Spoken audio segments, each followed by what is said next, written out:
Vincent Grégoire, agence de style Nelly Rodi. En fait, il y a une vraie tendance en ce moment autour de cette notion de rose, de roseraie. Alors ça va des gammes de couleurs, de ces roses les plus tendres jusqu'à des roses un peu shocking, mais en même temps, c'est pas innocent parce que l'anagramme de rose, c'est oser, c'est Eros. Donc en ce moment, on n'a jamais eu autant besoin d'oser certaines choses et puis besoin de sensualité, de plaisir.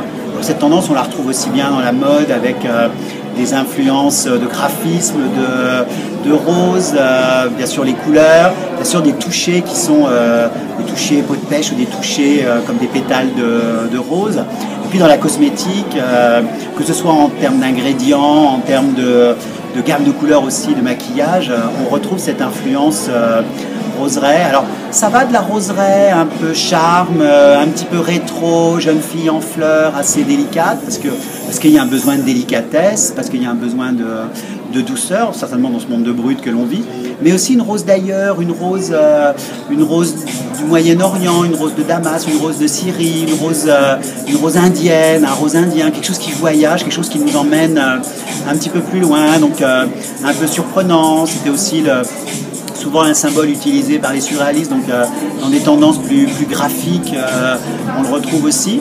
Donc en ce moment, on est à fond sur à la fois cet ingrédient, à la fois ce que ça évoque en couleur, à la fois ce que ça évoque en matière, en graphisme, autour de ces roses, de cette redéfinition d'une féminité, peut-être moins romantique, naïve, avec une petite pointe de piquant, parce que dans la rose aussi, il y a cette douceur, mais il y a des épines qui sont pas loin.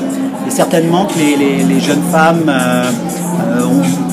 ont une double personnalité, elles ont envie d'exprimer leur côté assez charme, mais aussi d'exprimer le petit côté un peu transgressif, post-tendance gothique, post-tendance rock, au travers de cette petite dimension piquante qui amène de la vie. Et qui va se matérialiser avec les vernis à ongles notamment. Alors on retrouve cette tendance roseraie bien sûr dans les vernis à ongles ou les rouges à lèvres qui en période de crise sont des produits extrêmement importants parce que quand on ne peut pas tout changer, qu'on n'a plus les moyens de changer, pas forcément l'envie de tout changer non plus, un vernis à ongles ou un rouge à lèvres, ça permet de raconter une histoire différente sur une bonne base sans trop investir. Donc en ce moment, le vernis à ongles se porte très très bien, le rouge à lèvres se porte très très bien, mais on revient à des variations autour de grands classiques dans les gammes de couleurs. Bien sûr, il y a quelques nuances un peu étonnantes, d'abord dans les vernis, mais la tendance dominante, c'est de revenir quand même à de tourner autour des fondamentaux, du rouge, des roses, des violets, pour justement retrouver un peu de classique, mais que l'on va twister.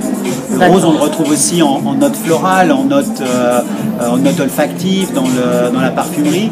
Je sais j'ai entendu 2-3 projets, même dans l'homme, qui commençaient aussi à prendre leur base, leur essence, même autour d'une note de rose. Alors des notes de rose pour les hommes, pourquoi pas, il y a aussi un besoin de douceur, de romantisme. Certainement, il sera twisté pour l'univers du masculin aussi. D'accord, merci. Tu as d'autres choses à ajouter? Non, on a dit plein de trucs. Bon, je te remercie. C'est assez riche. Merci.